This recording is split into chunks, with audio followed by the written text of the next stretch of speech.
And we are live.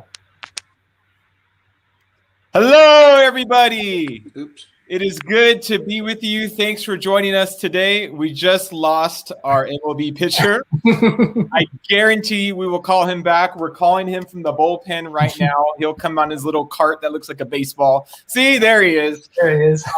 Good to see everyone on this Friday. As always, we have Daniel Horine, owner and creator of Popfly Pop Shop. Say hello, Daniel. Hey, everyone. Thanks for joining.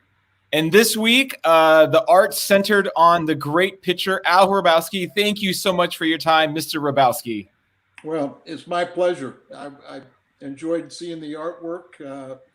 Brought back a few memories here and there, and so it's nice to be on here with you. Oh, thank you. Excellent. If you have no idea the context of what we are talking about, Popfly Pop Shop, about once a week, will create a very cool comic style cover highlighting an incredible major league talent, some modern day, some past, some current players. And so this week it is highlighting Al Hrabosky, and it is available until Sunday to purchase. It is $35 on Popfly Pop Shop. And this time is the first. I'm sorry, go ahead, Daniel. Oh, you're all good. All good. Popflypopshop.com, and this is the first time ever you can guarantee yourself an autograph inscription signature. That is only an extra $25. Can you show the art piece real quick, Daniel, before we get into it? Here we go.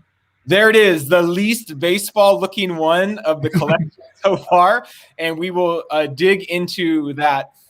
First off, Mr. Hrabosky, you went to high school at a school my wife has taught at, Savannah High School out here in Anaheim. And you are a local legend at Fullerton College, where you got 264 strikeouts in a college season. Is that correct? I'm going to take your word for it, but yeah, I had a little fun there. That is missing a lot of aluminum bats. Well, we didn't have aluminum bats back then. But was it wood back then? No, it was all wood back then. And my senior year at Savannah High School was the first year I started pitching.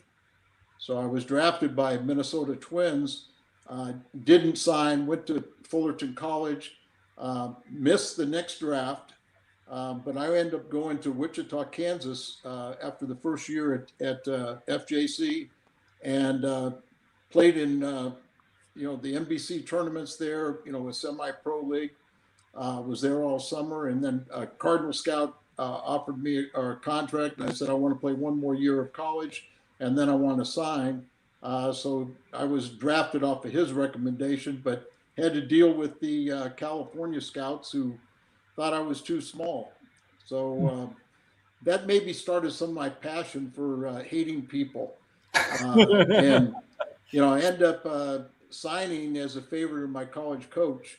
The Cardinals signed me as the scout came to me, made one offer for $2,000, and I said, well, he wants to see me play that season. And after the season, the last day they had rights to me, the college coach said, what do you want to do? And I said, I want to sign with the Cardinals, but they haven't come back. And so he said, let me talk to the scouting supervisor. He called him up, and later that day he said, he'll be at your house at 9:00. And I said, well, Coach, if you got him that far, why don't you come too? And I always said, like, I signed as a favor to my college coach, but I didn't really care. All I wanted to do was an opportunity to play, and I was very fortunate. I signed in June of '69, and June of '70, I was in the big leagues. That's a quick little gap there, which you were an older player, being a college transfer rather than a right out of high school. So you went through the minor leagues pretty quick. Yeah, I was there, for 2 years of college, and then got a chance to sign. I really kind of raced through. As I said, I went to the highest A league the Cardinals had in '69. I was there for basically 2 months.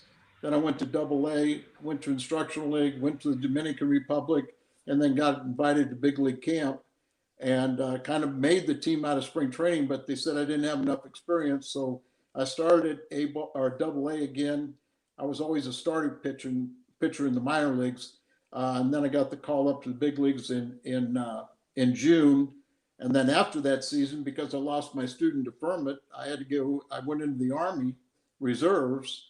So really the next season was kind of a lost year, but I was very fortunate to I was 20 years of age when I got to the big leagues, but I was really joining that veteran ball club, the St. Louis Cardinals, that, 64, 67 world champions, National League champions, 68. So it was a quick learn.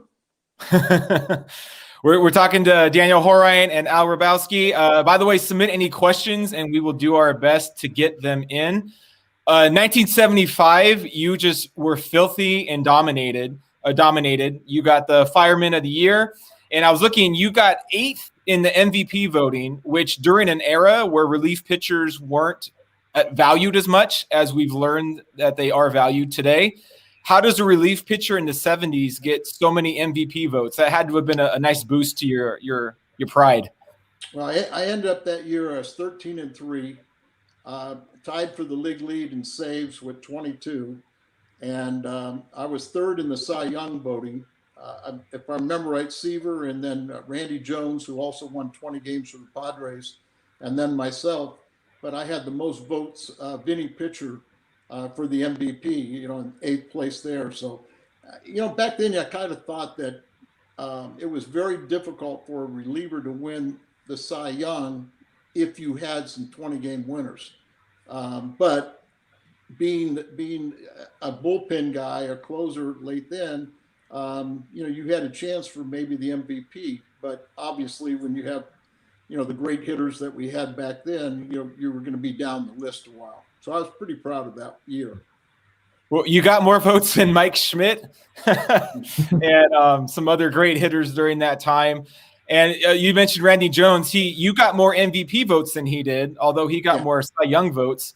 He struck out only 21 more batters than you did, but it took him 188 more innings to do that. I remember Randy. We actually started, he's a left-handed pitcher, but we started putting an all left-handed lineup out against him and had a little more success taking away his screwball. But Ron Fairley was a dear friend and teammate and played against him also, but a great competitor. But I can remember him facing Randy Jones and, ground out and making that turn back to the dugout and yelling and screaming at him, throw the ball like a man and do all these different things. But, back then you just didn't like the opposition. So that fed right into my psyche. Well, Daniel, I'm curious if you could show your art again too. You've done some of the greatest baseball players of all time in this Pop Fly Pop Shop run. You've done Babe Ruth, Hank Aaron, Andrew Dawson. What led you to do Hrabosky, who obviously had an incredible run in the 70s, but isn't the household name that a guy like Babe Ruth is? Sure. I think for me, the narrative, the persona is what really drew me to doing the Man Hungarian. It had been percolating in my mind for quite some time.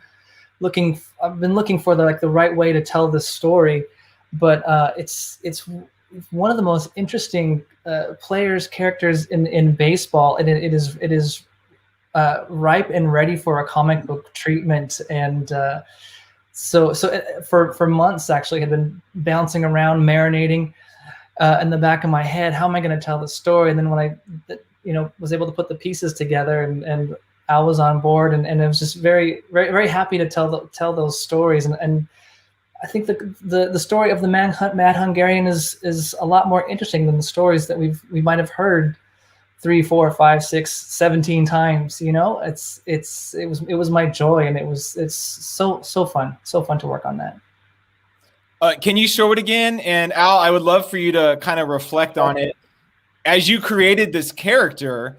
Like, how does this compare to the image you created in your head?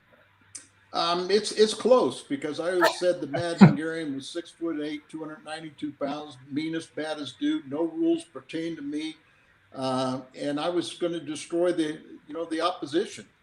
And I think that in my era, if you were to take a poll of pitchers and said, who would you like to hit a home run off of, I would probably be on everybody's top 5. I tried to create a one-on-one battle with every hitter. Now, when you had a Willie Stargell or Reggie Jackson, you mentioned Mike Schmidt, the different guys, big home run hitters, particularly the left-hand hitters like Jackson and Stargell, you didn't have to create anything. That drama was already there, power against power. I won some, they won some, but there were some memorable battles that we had. And like I said, I tried to create a one-on-one battle. And, when guys started stepping out on me, they accepted the challenge, and then the Mad Hungarian was going to come through. I'm not a big guy. I did throw hard, but I figured that when I got into my psych and my routine of going behind the mound, and there was visualization, there was little mental hypnosis, all kinds of different things to get me geared up. I had this adrenaline surge, and I think it added a foot or two from my fastball. So, the Mad Hungarian, I had the luxury of playing with a great teammate, Bob Gibson. Here's the ultimate intimidator. I didn't have the physical ability that Bob had or that presence, so I tried to create it through the Mad Hungarian. What parts of his story, Daniel, did you incorporate in the book? And maybe think of it as a lukewarm baseball fan is just here saying, oh, I love George Brett, I love Babe Ruth. Why does this baseball cover have werewolves and a ring? Can you two interact with some of those nuances on the cover and teach us a little bit? Sure. Let me put it back up real quick here. So again, drawn to the story, kind of what you mentioned, Al. I'd read interviews of how you viewed the Mad Hungarian, or how the Mad Hungarian viewed himself. And it was like nothing else I'd ever heard of before, because I've certainly heard of baseball players intimidating, sure, but I couldn't think of anyone really who adopted a persona to do so, and that was just really fascinating for me. And so and I had read a little tidbit that you had a ring. A silver ring that you had wore, that as part of your persona, you had mentioned that it was a family heirloom from Dracula, made from a silver bullet, I think, melted silver bullet, I believe. Yes. To ward off werewolves, and it is so theatrical and so just ready to be told. As soon as I read that little piece of information, I felt like that was the story that I need to tell the story of the Mad Hungarian, and portray him kind of how I viewed him, and hopefully as Al did too. And I wanted to, of course, portray the Mad Hungarian, but also pay homage to the teams that you were on. If you notice, right under the A there, and by your right or left arm, there's a couple cardinals flying, and there's a couple cardinal silhouettes flying in the background. On your over your shoulder there is a tomahawk to represent the Braves, and then at the foot, a little bit hard to see, but at the foot of that tree, there's a crown there resting against the base of that tree that I got in the narrative in my head. You're defending that crown against the werewolves that are enclosing, and got the flaming fastball in your left hand, and the powerful magic ring in your right. Yeah. Now you got to remember, I know you guys are younger, but there weren't any werewolves in my era down at the National League or American League. So it's different like it is now. Yeah. The ring also was, it was melted down silver bullets. It had like there's a gypsy in the moon. It's not the man in the moon. It's a gypsy there, and it also had like a rose on that, and so that's where we get the gypsy rose of death. And like I said, I made no werewolves available when I was out there on the mound, so I think I should get some recognition for that. Yeah. Do you still have this ring? No. No. And you know what? I hadn't thought about it for years. And Daniel asked me about it, and we had recently moved, and I started asking my wife, do you even remember it or anything that way? And so we couldn't find it. So somebody's got it out there. It's probably still protecting them from werewolves, though. Now, how much of this persona was to psych yourself up, and how much of it was to intimidate the batter? Well, it really all started with myself. And, you know, I said I got to the big leagues real quick, but it kind of retarded my growth because when I was pitching once a week, I always had a great fastball.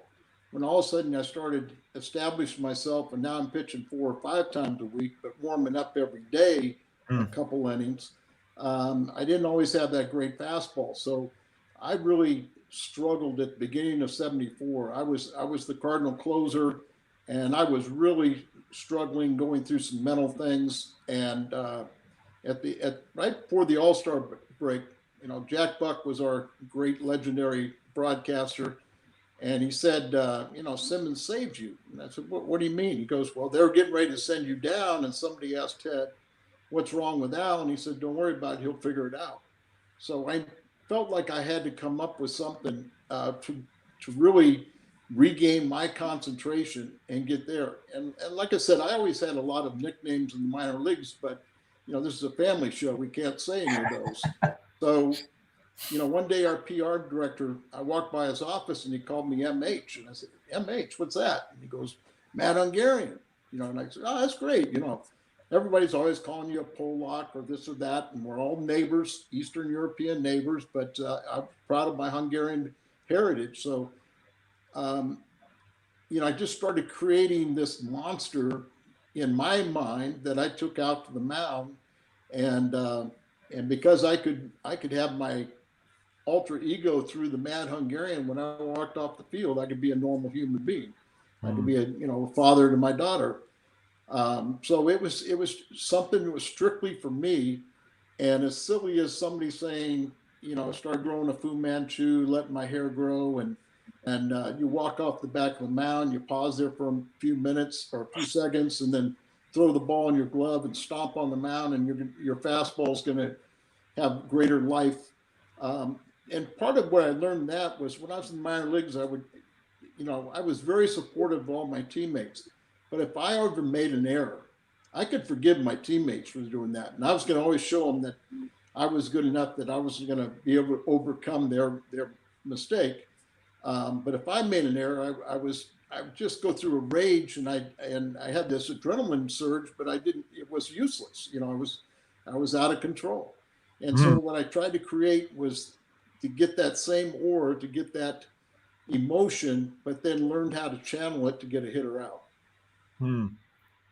It seems like you tapped into some kind of a legend, maybe from your childhood. Did you have a connection with comics or with like wrestling? Like, where did this come from? Well, I did have a I loved wrestling. You know, I remember as a kid had a paper route. It was a once a week paper, and it was like every Wednesday I'd be folding papers and watching wrestling. You know, Mr. Moto and Freddie Blassie and you know, all the great wrestlers and everything. And then when I got to St. Louis, this had a tremendous wrestling heritage here in St. Louis. So I went to a couple of the big fights and everything. Saw how, you know, how put on it all was. But you know, I've always liked that. As far as the comic books, you know, I think I can't really remember much more than, you know, some of the Superman books and all the different things. But I think that's what really intrigued me about Daniel's project, is because it's so different. Yeah. And it is so unique. And so I was very proud and happy that he wanted to make the Mad Hungarian a subject. We're talking about Popfly Pop Shop featuring Al Hrabosky this week. It is only available until Sunday. Go to popflypopshop.com. It's $35 for the cover. And then for only an extra $25, you can guarantee yourself not just a signature, but an inscription from the man Hungarian himself. Popfly Pop Shop is featured on Hot Stove on the MLB Network. And we are talking live right now with Daniel and the Mad Hungarian himself. Now, Daniel made an incredible, insightful comparison with you, and I'm wondering if you've heard it before or have thought of it. He compared you with Rick Vaughn from the Major League movie as being maybe inspired by you. Have you heard that before? Yes, I have, and I've Was heard it from people with the movie. Oh, so it's direct. Yeah. That's official. Yeah, I didn't have the stay at the California Correctional Institution, but some of the other stuff, yeah. I talked to them one time about it, and they said, yeah, they kind of modeled it after me. Nice, Daniel. Well done. Great question in the comments from Benjamin. He wants to know: are you aware on your Fleer 82 card they only said you were 5'1"? Well, I've grown a little bit since then, but yeah, I've noticed that. I can't believe through COVID how many pieces of mail I get every day, and it just seems like there's so many people that have really got into the card collecting or send those things out because I guess they're just bored, and I've been bored to sign them all. So so I hear see that, everyone? quite frequently.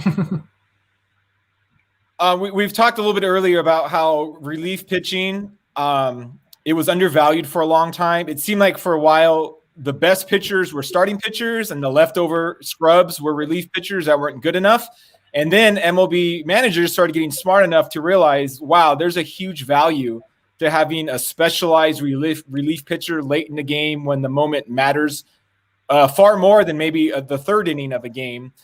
It seems like the Hall of Fame has been slow to recognize that, though. Guys like John Franco, Lee Smith, are these Hall of Famers to you?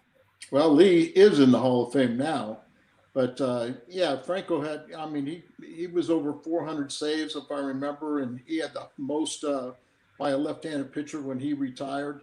You really said it the right way, because when I got into pro ball, a relief pitcher was a secondary citizen. He was exactly what you said. He was either not good enough to be in the rotation and everything else, and so you kind of just put him out there in the bullpen. I was I think there's myself and a few of the other guys that we started having some success, and then they started saying, well, wait a minute, we ought to take some of these good arms and then start making them there. Literally, in my era, I would warm up in the 7th inning on, and they never would take a pitcher out of a game if he was doing the job. The only time we got into a game when we relieved either a starter or another reliever is if you got in trouble.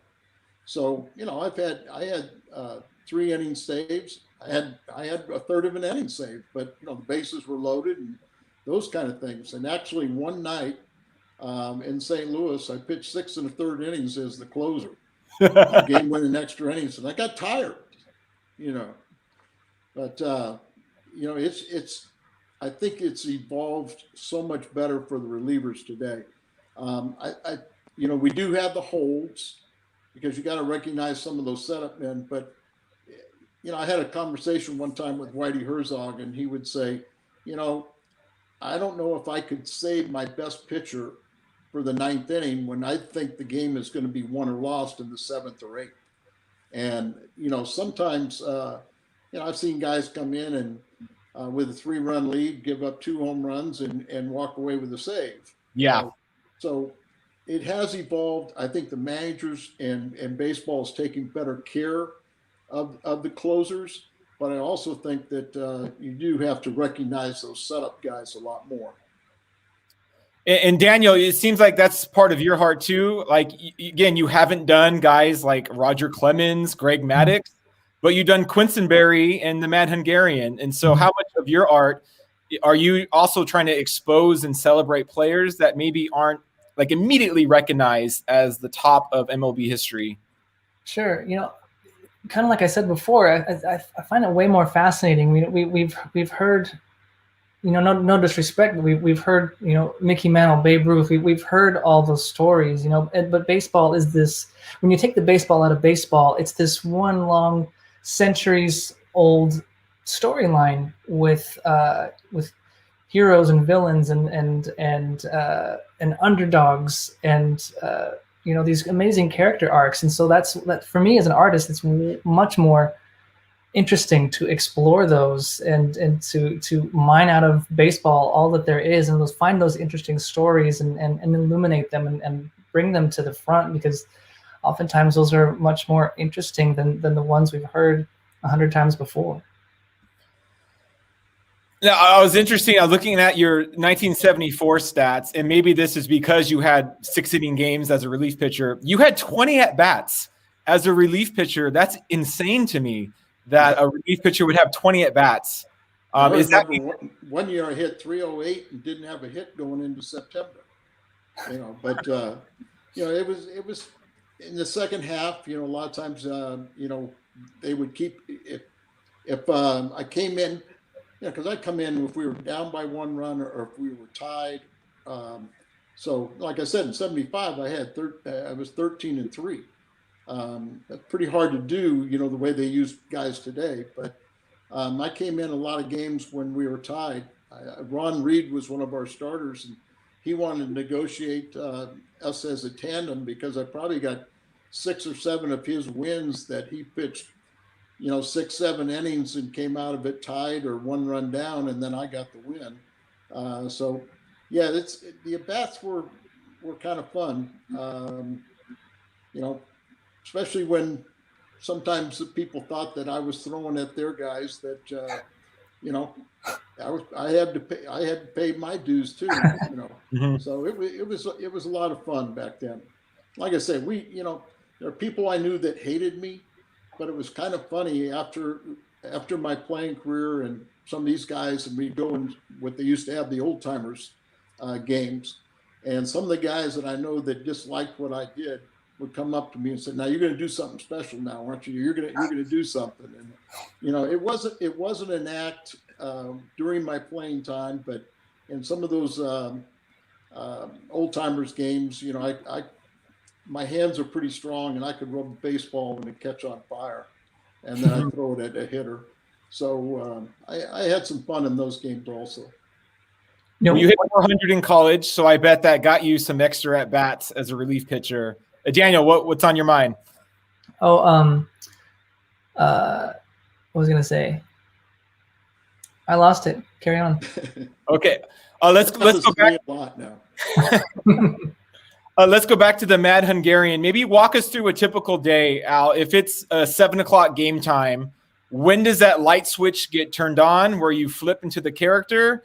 And when does it get turned off? Good question. All through the day, if I was on the road, anytime I saw the name of the city, Chicago or Pittsburgh, I just talked about how much I hated it. And I just build it up. But the first part of the game, I had fun with the fans, and a lot of times on the road, in Chicago, the big rivalry of the Cardinals and Cubs, and I learned an awful lot about my mother. Chicago fans would educate me on how talented she was. I never knew she could do some of those things. But, it was pretty good, but I would kind of talk with fans and do this, and people would get on me, and I just calmly talk about it and say, hey, just remember, you got up at 5:00 in the morning. I slept till 11. You paid your money here. I walked in the door. And I would never use bad language, and eventually the guy that was giving you trouble would all of a sudden get frustrated and start saying something bad. So he'd get kicked out, or the family all of a sudden would turn against him. But as the game would progress, I would kind of, like the first 4 or 5 innings, I just kind of sit back and kind of watch things and observe things. But it was amazing how I knew how Red Shaney's and Whitey Herzog were going to use me. So by about the 6th or 7th inning, I knew who I was facing in the 9th inning.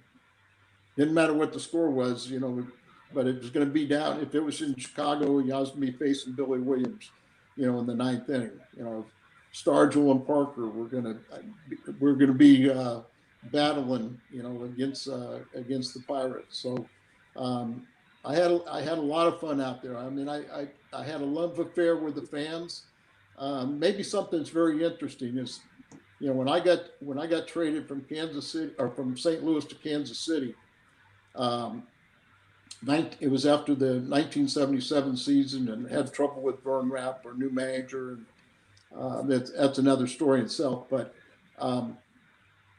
that in 1978, and our attendance was a lot different back then, but I think we had a million eight in St. Louis in '77.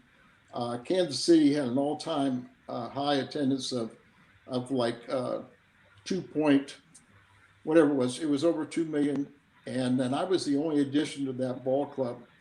The next year, Kansas City had 404,000 more fans, and the Cardinals lost 396,000. Wow. So I paid my salary pretty good. We are talking with the Mad Hungarian and Daniel Horine of Pop Fly Pop Shop. And again, if you're not familiar with how these work, they're good for 1 week and then they're retired forever, unless you want to spend 5 times as much on the secondhand market, which I think the Hank Aaron just sold for like $1,000 online or something. So it's available on Pop Fly Pop Shop. They are $35. It retires on Sunday. Extra $25 is optional. You can get an inscription by the man Hungarian himself. As your career started winding down, Al, it seems like the Mad Hungarian would refuse to become sort of a lefty junk ball kind of guy. Did you contemplate that shift that some of the older lefty relievers do? Well, you know, it was a situation where, you know, people criticized me because I didn't work on my breaking ball or didn't work. I threw 99% fastballs. And when I started losing the velocity of the fastball, you know, people said, well, why didn't you start working on your breaking ball? And I said, well, tonight the score is 2-1. You want me to work on my future tonight? Well, no, you know, so, and like I said, I warmed up every day, multiple innings, got in games, but what took a toll was a lot of times when you warm up 2 or 3 innings and don't get into a game. So I started losing my fastball, and I had some physical injuries. I tore my left abductor 3 times, and you know that was my push-off leg where I got a lot of my velocity. So the Mad Hungarian gave me notoriety, but it also helped accelerate my exit from the game too, because when you're not getting people out and you create a spectacle, you know, I had some teammates at times criticize and say, well, the only difference between you and me is you got a gimmick. And I said, well, you can stand out on the mound and bring all the focal point to yourself. And just remember, though, there's no place to hide. So, you know, some managers tolerated me when I was successful. And like I said, accelerated my exit when I started losing the fastball. One of our comments in the chat is asking, what was your favorite park to play in? Favorite park? You know, obviously my home ballparks were in St. Louis and Kansas City were very special. But I always wanted to go on the road and be greeted by a standing boo. And I accomplished that in a few places. I always enjoyed pitching in Wrigley. Because like I said, I got an education on my mother. You know, I grew up in Anaheim, but if I wanted to go see the Angels, it was like going to see the high school team. But if I wanted to see the gods of baseball, I climbed Mount Olympus and went to Chavez Ravine. So Dodger Stadium was always great because, you know, they had the big crowds there. You know, I just enjoyed every bit of the competition. And, you know, if you were in New York, you know, a lot of times it would be the game of the world, you know, our Saturday afternoon games. You know, we just didn't have the television exposure that they have today. So, you know, I played when it was a sport and I was an entertainer. And now it's entertainment.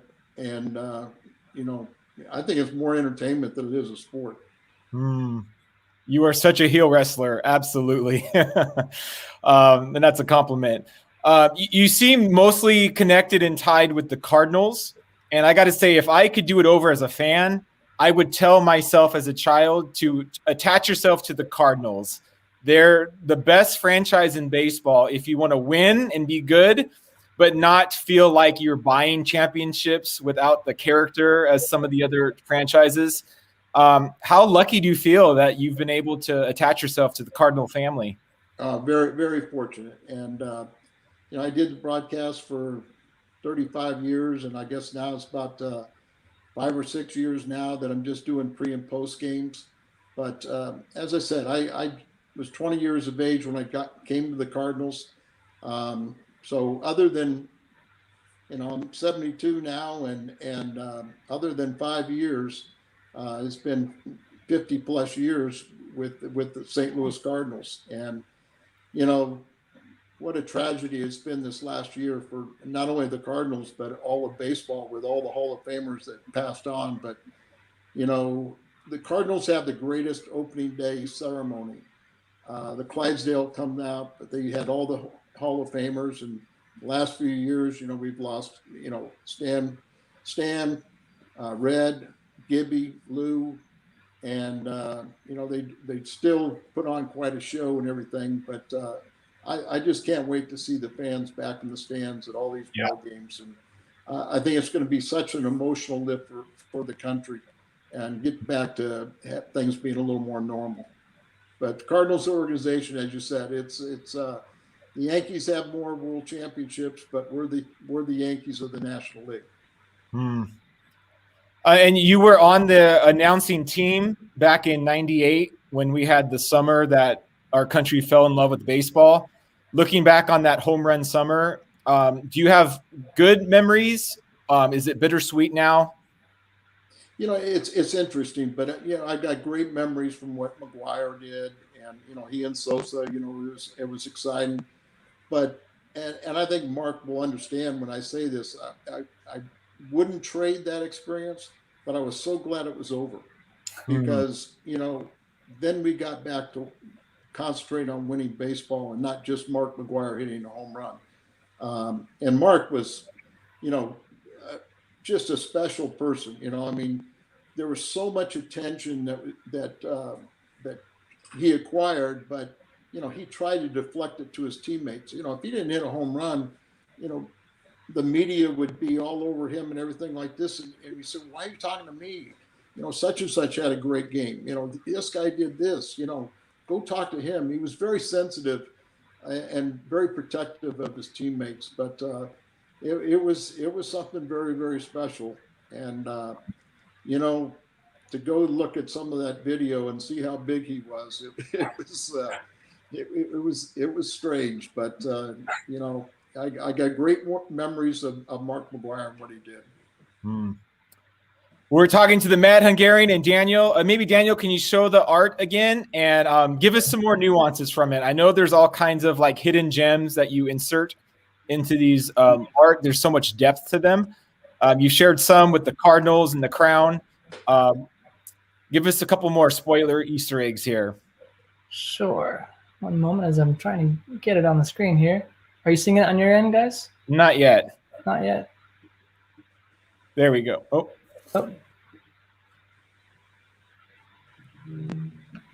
Possibly.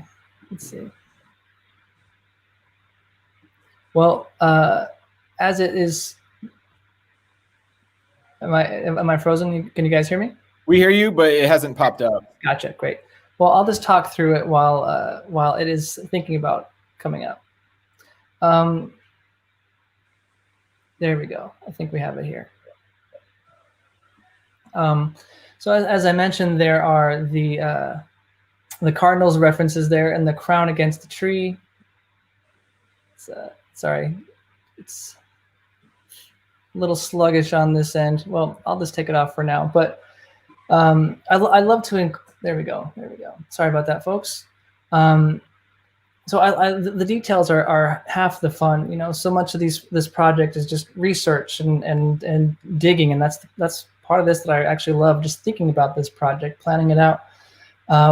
So I wanted to honor your career, Al, and have depictions of the teams you were on with the Cardinals, the crown, the tomahawk for the Braves, and also I think in the barcode, just number 39. In the, you can't see it here in the small image, but it's also it makes reference to your 1975 Fireman of the Year award. I believe it has your number of saves in there as well, and issue number 39 up there at the top. So love to plant these little Easter eggs all throughout, that fans, that if they know, they know. So those are some of my favorite things to add. And I can see the fireman in the background behind you, Mr. Matt Hungarian. And even that's I think a way to explain just how inconsistent MLB has recognized relievers is even the relief pitcher award has changed so many times, where you've had a consistent like silver slugger, right? But just strange to me. Yeah, it's back then. I think it was the Sporting News, award, and then it went to Rolaids and different things. So. It's something that's, a very special part of me, but I just loved playing the game and competing. And, I did it a little different than other people, but that was the way I had to do it to be successful. Well, again, these are available on Popfly Pop Shop. They will be retired on Sunday. Matt Hungarian, what modern day pitchers do you look at and think they have the moxie if I could just get into their ear? Let me just say this, that I think it's much more difficult to pitch today than it ever was before. The ballparks are smaller. The ball is rock hard. If it touches the dirt, they throw it out. The guys are bigger, they're stronger. Everything about the game, the technology, the information that's available, it's still a great game, but I'm a little concerned about it because, it's become the last few years. There's three things in a game today. It's walks, strikeouts, and home runs, and very little in between. And, you would think with the tremendous athletes that these kids are, that you would see more guys that, would show their personality, but it's almost like, they're afraid to do that. And, I just think, there could be some more color involved in the game and just get, just really put on a show. I know things have evolved, where pitchers now apparently don't really care if a guy, hits a home run and stands and poses for 30 seconds before he runs around the bases, different things like that. But, you didn't do that against me, and you didn't do it against a lot of guys back then. And like I said, it's not being disrespectful because the pitchers, tolerate it now. There's a lot of videos of me getting in fights and stuff like that, but I was out there trying to compete, and I just didn't like the opposition. And now it's almost like we've all got it so good. Let's don't get anybody hurt. And I don't think they play with the same passion that a lot of us did. What was your reaction? Did you see when Trevor Bauer threw the ball over center field a couple of years ago? He seems like the closest maybe current player. Well, Rob Dibble, I saw him throw a ball, in the center field, and saw him throw a bat one time and almost threw it over the backstop. But his mother was Hungarian, so it was self-explanatory. Nice. I'm going to steal a question from actually Daniel's wife. She brought up how your character is not a villain. It's an inspiration of hope. This is a way that you can draw more out of yourself than you can under normal circumstances. So I wanted to hear your reaction to that. Like if I'm a cook or if I'm a UPS delivery driver, how could I get more out of myself with adjusting my psyche? Well, I think the first thing is you got to believe in yourself. And you got to want to be the best driver or the best cook, invent some kind of new dish. But, I was a frustrated football player. I loved football. I didn't play baseball growing up. Didn't make 3 little league teams. Didn't make an 8th grade junior high team. Didn't play in 9th and 10th grade. 11th grade, I was the lucky third base coach. And as I said, the senior year is the first year that I started pitching. But it was all self-explanatory. And when I was struggling, in the first half of 74, I ended up, figuring out and believing in myself. And like I said, it created the aura of the Mad Hungarian, and no rules pertained to him. And I just go out there and I could compete. And like I said, I didn't have the physical skills that some of the other guys did, but I created this image, and then I got in the head of a lot of hitters. I mean, there were some hitters that they were just as psyched up as I was, and there were other guys that would go to bat 600 times a year, maybe face me 10 times in a year, and in those 10 times they would forget about situational hitting. They forget about doing anything other than try and knock my head off. And when they did that, they fell into my trap, because I had some great battles with a couple of different guys where I got a picture up here on the wall where I'm the only pitcher in Major League history to throw one pitch with no batter in the batter's box, and then the next pitch with two batters in the batter's box and a manager standing on home plate, and somehow it started a fight. I love it. And Daniel, you've been pretty vulnerable in this project that at the very beginning, you weren't sure if you were actually have enough kind of courage to pull the trigger, because what happens if no one resonates? And so how has this project connected you with your hidden Hungarian? the inner hidden Hungarian, it resonated with me, Al, when you said you're out there and you're vulnerable. You have no place to hide. And so with the artwork, artwork comes from here. There's the tools I learned, there's hands, but the artwork comes from my head and from my heart. So there's an element of vulnerability that you put out there. And are people are you gonna do well? Are people gonna resonate? Are they not? So there is some amount of bravery it takes to put your art out there, and confidence in yourself, and you gotta psych yourself up to with the battle with yourself. That I can do this, and the criticisms are they like the batters that you faced, Al. They don't let you get into your head. So it was very much, I think, not until my late 30s or 40s when I finally got over that hump of being able to do that. I've been doing art for a whole lifetime, but it wasn't until I turned 40 that it was like, I need to stop thinking about what I might do,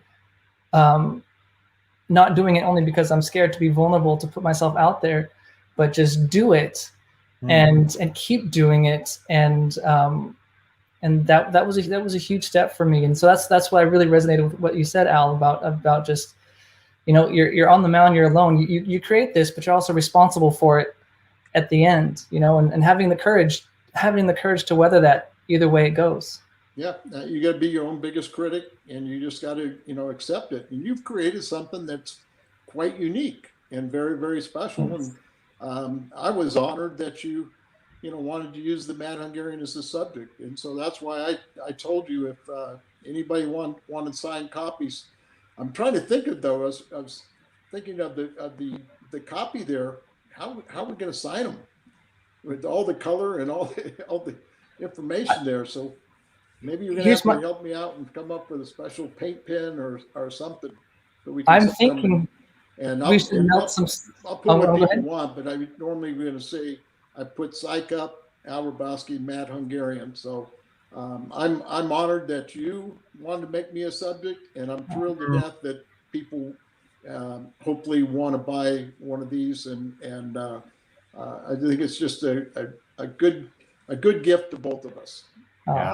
Thank you. I was thinking about that, about how to sign these, and my thought was we melt some silver bullets and get some nice silver ink going, melt from the melted silver bullets, and I got a bunch of silver bullets too. Make these prints impervious to werewolves. Well, can we show that print one more time? These are on popflypopshop.com. It is only available until Sunday. Then it is retired forever, and you're forced to pay through the nose on eBay. Mad Hungarian, thank you so much for joining us. Thank you for being willing to sign those for anyone who wants one.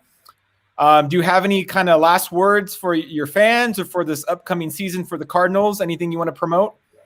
No, I just think that, like I said, we need to get baseball back. We need to get the fans in the stands because the game is such a great game because of the fans. We're all dependent on it. People, players, the owners, always squabbling about who's more important.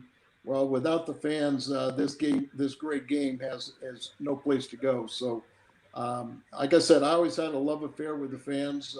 Whether I was at home and they were applauding me or on the road with a standing boo, baseball fans are the best in the world. And Daniel, thank you. Evan, thank you. But it's been fun for me too. Whoop. And he's gone. Oh, I think I didn't kick him out. Did you kick him out? I think I might have actually. I tried to enlarge him, and I think I made him disappear. Oh, that was so good. And he sounded so much like a wrestler on how he closed off, which is you're in trouble when the fans aren't booing and aren't cheering you. Apathy is the worst thing for a wrestler to experience. And him saying at home he's cheered, on the road he's booed. That was success for him. Thanks for everyone who has joined us to hear that incredible conversation. We're going to keep Daniel for about 10, 15 minutes or so. And if you stick around and ask some questions, he's actually going to give out for free a print, and you'll get to decide which one, either an Ichiro, a Ricky Henderson, or a Mattingly. That's right. He's going to give one of these out for free. You have to do something. We want you to start guessing what Little League team was Daniel on as a child. It is a Major League Baseball franchise, and if you want to help for me, a little clue. Daniel is 40, 41. So there were no Rays back then. There were no Marlins. There were no Nationals. There were no Marlins, Rockies, right? Mm-hmm. So that's your only hint. Guess what team he was on, and at the end of this, we'll see who guessed it first, and you will get to pick from him one of those three prints to be given out. Daniel, you answered this with him. Sure. But again, if you could walk us through, what was your process on this print? Because it's just so non-baseball looking compared to the rest of yours. Sure. This one was a little bit different in that there was a lot more planning that went into this one. I kind of staged everything before I even started digitally. So I had the idea to do this, I think, back in the beginning of the year, right after I did the Great Bambino. I think maybe my mind was primed for maybe a horror type cover because of the Bambino, and the stars kind of aligned in my mind for the Mad Hungarian, and I found my narrative, but I didn't want to release two of them in a row. So I reached out to Al back then to see if he'd be interested, which he was, but it wasn't time. It wasn't really quite time to release it. So I kept thinking about it, and a lot of times I will. Actually, I should say the correct answer has been guessed already. So someone will win it. I'll look through it to see who it was, but the correct answer has been guessed. So a lot of times I will do dozens and dozens of thumbnail sketches, and I was going to grab my notebook if it was here, but it's not. But just sort of in really crude drawings, sometimes in a big fat Sharpie in a small area, just so I don't get tuned into the details too much. But do dozens and dozens of thumbnail sketches, and then I had a couple ideas that I fleshed out a little bit, showed them to Al. Al liked it, and this was before I had done any research. So I had originally made Al a right-hander, um, which he was quick to correct me. But then I really I found my direction. And I did tons and tons of research and watching interviews of Al and looking up stats and just digging into the Mad Hungarian, looking for quotes. So kind of worked it out in my mind with the pencil for a while, and then what I do from time to time is I actually take a 3D model and I'll pose the characters for reference. And so I took some 3D model software and I posed the characters. I had a 3D model character for Al and then the two werewolves, and used that as my reference. And so I think, Evan, I was sending you images along the way of like, here's where it is so far. This is really not baseball at all. The only thing that really ties this to baseball visually is that there is, if you look really close, there's a baseball in his hand. Yeah. Other than that, you would not know that it's related to baseball at all. So just some back and forth with Al, and he giving me some, telling me a little bit more about that very special ring. That's the sort of the centerpiece of this, or a secondary piece at least. And just from there, worked on the finished project. I do these digitally, not analog. Just started out on pen and paper, but it ends up on a computer. So, and by the end of that week, we had a finished product. I love seeing his reaction of just him obviously loving what you did. Did you ever second guess yourself though? Like, am I really going to submit this to this guy? Like, why isn't he just on the mound throwing a baseball? Like, that's probably what he was expecting. For sure. I was absolutely anticipating that reaction that because it's got werewolves on it, I gave him a word pitch first. I said, here's what I'm thinking of. And I described what I was thinking first, just to get him ready for what he was going to see. And then, so after I described what I was going to do, and he was okay with it, then I gave him a rough sketch. So there, as vulnerable as it can be, there is still that fear. And so I think that soft pitch that I gave him with the words only was just part of that worry that, like, how is he going to respond to this? Because I think from a baseball artist, you're going to expect baseball art, and to not deliver that is it's probably got to be pretty surprising. Yeah, I could just anticipate me with my entire set, and yes, everyone, I have an entire set, showing it to a friend and just having him flip through them, and then this one is just going to pop and stand out. I think I'm a pretty big baseball fan. I think I know stuff, and yet he wasn't on my radar. Like, he retired, I think it was 82 or 83. I would have been 3 or 4 at the time. So he just wasn't on my radar. And so I just think it's cool that you're also not just celebrating players, but you're exposing fans to new players that we didn't know too much about. Yeah. And for me too, Al was on my radar because of the Braves connection. It was Braves are my team. But I didn't know a ton. But as I'm kind of looking through players, scenarios, characters to do, I had come across the Mad Hungarian, and I learned a lot too. I didn't come out of the gate knowing the entirety of Al's career, and so it was really digging in. That I think I told you several times throughout the week, Evan. It was like, oh my gosh, I love this guy. We didn't talk about it when he was here, but I mentioned to you, he's like the Andy Kaufman of baseball, and to go out there wanting a standing boo.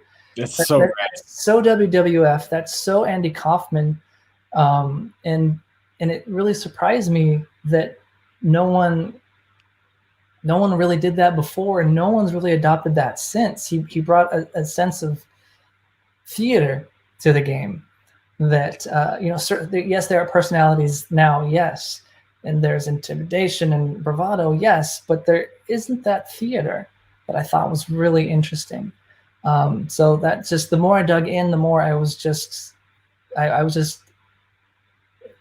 a lot and was enthralled by just what he had created. Well, I love it. Keep doing Hall of Famers and keep doing more under the radar kind of guys too. There's a technical question for you. And if it's an insider secret, you can choose not to answer it. But Benjamin wants to know what software you use. What software do I use? So the Mad Hungarian print is different, and I'll tell you what I've been using up until this point. Up until this point, I've been using just a trackpad, no tablet, no mouse, no nothing, just using my finger, kind of drawing, finger painting basically, very slowly on a laptop, using Adobe Illustrator to do my illustrations, and then I will take it over to Photoshop to add the age and the comic effects. That's probably the last hour of the project is just going into Photoshop, but most of the projects is handled in Illustrator. With the Mad Hungarian, I finally broke down and got a iPad Pro, and so I was able to sketch rather than plot out my lines with my finger, and so it was a lot more intuitive because I grew up trained for classically, but in the fine arts, drawing, painting, things like that. So it resembles a lot more of kind of what I'm used to. So I think that's a big reason why this one might have a different feel than the others, is because it was done from the hand rather than plotting out my points slowly on a trackpad. Good question. Thank you for letting us in a little bit. Sure. You have new business cards, and they look sweet. Yeah, I don't have them with me though. If you buy one, you'll get a new business card. That'll be in the packet. Yeah. All right. I've seen I was. Oh, go ahead. No, go. Oh no. I was just laying down one night and actually thinking about Popfly and walking through the experience of going to a baseball game in my head, just literally like in my mind, it was 1989, and my dad is taking me to a Dodger game, and I'm going through all the steps of parking, walking up to the gate that we would always enter through, and just walking through the steps, and then handing the tickets to the turnstile. Oh, that'd be great! Just a great piece of something that would connect us all to the game. It's just having that tactile ticket with the perforated little tab at the bottom. Just another way to connect us to the game and to our childhood. And that's a big reason Popflies look the way they do, and the way they package, the way that they're packaged. I want you to feel like you went down to the comic book shop. My wife says she's going to bring them. She went down. I wanted to create the feeling of you had gone down to a comic book shop and you had picked up your favorite comic, and in the brown paper bag that you're used to, and with a pack of 35-year-old baseball cards in there. And so just really trying to find anything I can do to make that experience of opening a Popfly being a meaningful one, being one that you can connect with, and one that you feel like you've seen before. And my wife delivers 2 tickets to the Popfly Pop Shop. That is just rad. And go ahead. No, keep going. And a fun little detail here is that all of these say seat 6, aisle 12, row 20. That is the day I started Popfly. It was June the 12th, 2020. And just to remind everybody, maybe there's Mad Hungarian fans that aren't totally familiar with Popfly Pop Shop. About once a week, you do these comic book style covers. It's not a book, but it's a cover. And they're for sale for about a week only. And then they're retired forever. And despite you getting harassed by hundreds and hundreds of emails to reprint old ones, you have stayed stubborn to say, once it's retired, it's retired. Mm-hmm. You want to share anything else about the process of how one buys one of these and like your decision to do that? Sure. I want to make these. I want to make them special, and I want to make them collectible. And having infinite copies on the shelf doesn't make it. If I'm not Topps, if I'm not Donruss or Fleer or whatever, I'm one of many baseball artists out there. So for me, it was meaningful to try to find some way to make what I make collectible. And to, then the goal of artists is to have their work in people's homes. So it might seem sort of counterintuitive to limit them, and I could get them in more people's homes if I printed more of them, but at the same time, I want to have art in people's homes. I also want to make it collectible and special, and tie it back to that experience as of a kid. Evan, we've been friends for all of our lives practically, and I remember sitting with you on your bedroom floor, like tearing through Upper Deck packs, Topps packs, looking for the Ken Griffey Jr. and like, oh, it's this chase, it's this special thing that's out there. And I know people have gotten it, but how do I get one? And that's just, as frustrating as that is, that's really fun. That's really fun at the same time. And I want to make everyone happy, and I would love to have every Will Clark fan to have a Will Clark print in their house. But at the same time, too, it's like I got to do what I have to do to maintain how special this project is. We respect that. We do. You mentioned the Dodgers memories. One of my most iconic memories as a fan is being at Dodger Stadium with you when we were kids, and the giveaway. Remember those baseball-looking radios? I definitely and to sit at the Ravine and to actually hear Scully call the game on these little giveaway radios was just so tremendous. And speaking of the Dodgers, that is the answer to your question. We will confirm it, but it looks like Hall of Fame Pullers is timestamped the earliest. We will confirm that with a huge process of accountability.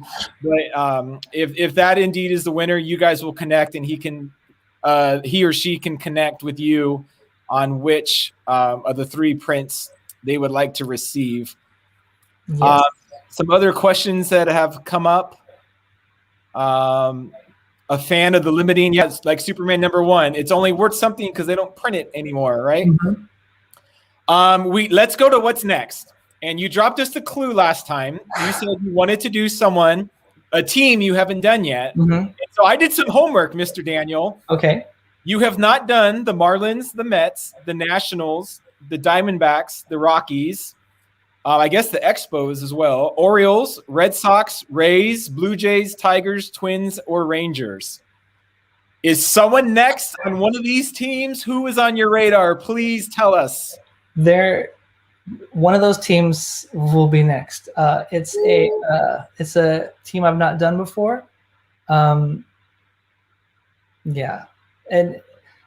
part of what I like to explore, I'll give a little bit more. Part of what I like to explore too, and I did this with the Dale Murphy one a couple weeks back, was not only players, not only scandals, heroes, villains, but baseball cards.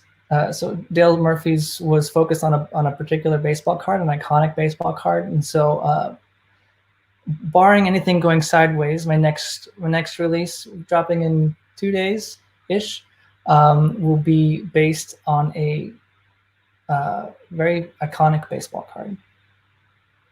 All right. I'm thinking, can I give a guess? I'm thinking Bo Jackson with the bat, maybe. I've done the Royals though. You have done the Royals. We have. I take it back. George Brett, and Matt Hungarian too. And was Quinton Berry Royals? No, I think he was. Someone could tell me in the comments, but I think he was a career Royals guy. Okay, well, we will await the release of who this is. I am intrigued. And again, just to make sure everyone is clear, popflypopshop.com. Only until Sunday, you can buy the Mad Hungarian print, and then it is retired forever. It is $35. And you don't just get the print, you get a whole incredible set mailed to you of little throw-ins and nostalgia. Also, for a $25 add-on fee that's optional, you can get an autograph inscription from the Mad Hungarian himself. Daniel, thank you for your time. Do you have any other final words or thoughts to share with us? I'm just grateful to have you here, Evan, and it's significant to be talking baseball players with childhood buddy and all of our friends here chatting with us. It's a fun experience, and yeah, very very lucky. So thank you, Evan, for this, and thank you everyone for your support and the interest in the project. It's truly meaningful. I'm just a fan like everyone else here.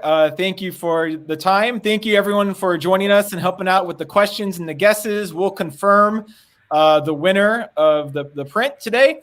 Hope to see you all again, and we'll find out in a couple of days who that next print is. Yes, and Hall of Fame pullers, send me a message, either Twitter, email, or Instagram somewhere. Find me, and I will get you what you've won.